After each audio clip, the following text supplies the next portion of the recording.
Daily ডোজে আরেকটি নতুন episode শুরু করা যাক। প্রথম খবরটি আসছে টাটা গ্রুপের তরফ থেকে। টাটা পাওয়ার 850টিরও বেশি ইভি চার্জিং পয়েন্ট স্থাপন করে ভারতের বৈদ্যুতিক যান পরিকাঠামোকে উল্লেখযোগ্যভাবে শক্তিশালী করেছে, যা সারা দেশে 2300টি বৈদ্যুতিক বাস চালানোর প্রয়োজনীয় পরিকাঠামো প্রদান করেছে। এই উদ্যোগটি টেকসই গতিশীলতা সমাধানের প্রচার এবং দেশব্যাপী ইভি গ্রহণ বাড়ানোর জন্য টাটা পাওয়ারের প্রতিশ্রুতির ওপর জোর দেয়। ইভি চার্জিং পয়েন্টগুলি কৌশলগতভাবে প্রধান শহরে এবং শহরে সংলগ্ন এলাকায় অবস্থিত, যা বৈদ্যুতিক যানবাহন ব্যবহারকারীদের জন্য চার্জিং সুবিধাগুলিতে সুবিধাজনক এবং বিস্তৃত অ্যাক্সেসের সহজতর করার লক্ষ্যে স্থাপন করা হয়েছে।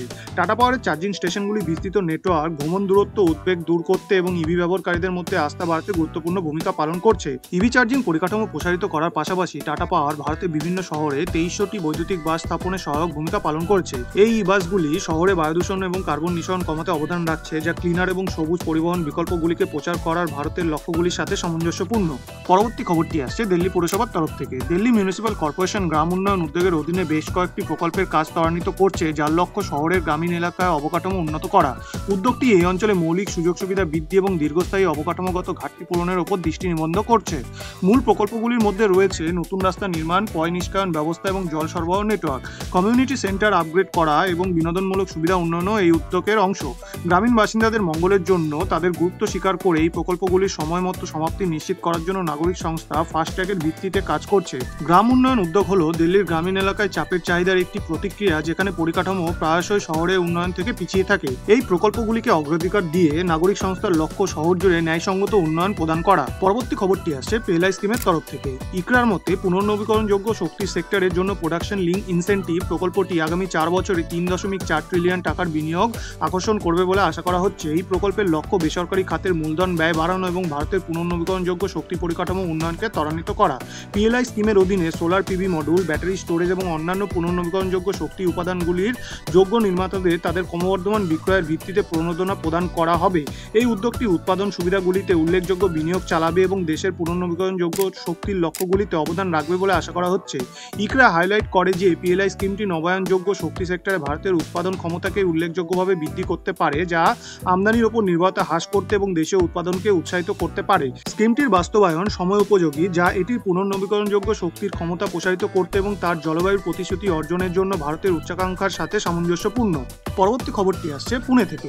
কর্তৃপক্ষ জুনের শেষের দিকে পুনের রিং রোডের প্রকল্পের পশ্চিম পর্বের জন্য জমি অধিগ্রহণ চূড়ান্ত করার প্রচেষ্টা ত্বরান্বিত করছে। এই গুরুত্বপূর্ণ পদক্ষেপের সমাপ্তি পুনে এবং এর আশেপাশে এলাকার যানজট কমানো এবং সংযোগ বাড়ানোর লক্ষ্যে পরিকাঠামো উন্নয়নের অগ্রগতির জন্য গুরুত্বপূর্ণ। রিং রোড প্রকল্পের পশ্চিম পর্বের লক্ষ্য পুনের আশেপাশের একটি কৌশলগত বাইপাস রুট তৈরি করা, যা আঞ্চলিক পরিবহন নেটওয়ার্ক উন্নত করার জন্য গুরুত্বপূর্ণ এলাকা এবং শহরতলির সাথে সংযোগ স্থাপন করবে। ভূমি অধিগ্রহণ বিলম্ব একটি উল্লেখযোগ্য বাধা হয়ে দাঁড়িয়েছে, যা জুনের সময়সীমা পূরণ করতে এবং নির্মাণের সময়সীমা ত্বরান্বিত করার জন্য তীব্র প্রচেষ্টা প্ররোচনা দেয়।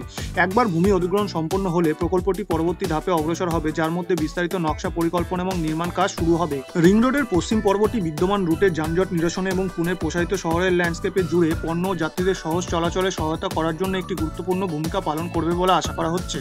আজকের শেষ খবরটি আসছে মুম্বাই থেকে। মীরাবান্দার মিউনিসিপ্যাল কর্পোরেশন মীরাবান্দার অর্ধ নির্মাণ সিমেন্টের রাস্তার জন্য একটি সৌন্দর্যায়ন কার্যক্রম শুরু করেছে। এই পদক্ষেপের লক্ষ্য হল পিস্টের গুণমান উন্নত করা এবং অসম্পূর্ণ রাস্তার কাজের কারণে যাত্রীদের চলাচল সমস্যাগুলি সমাধান করা। কসমেটিক ট্রিটমেন্টের মধ্যে রয়েছে বিদ্যমান সিমেন্টের রাস্তার উপর একটি বিটুমিনাস লেয়ার ওভারলে করা, যাতে পিষ্টকে মসৃণ করা যায় এবং চলমান যোগ্যতা বাড়ানো যায়। এই পদ্ধতিটিকে অসম্পূর্ণ রাস্তাগুলির কারণে সৃষ্ট অস্বস্তি এবং বিপদগুলি প্রশমিত করার জন্য একটি স্থায়ী সমাধান হিসেবে দেখা হচ্ছে, যা বাসিন্দাদের জন্য দীর্ঘস্থায়ী উদ্বেগ হয়ে দাঁড়িয়েছে।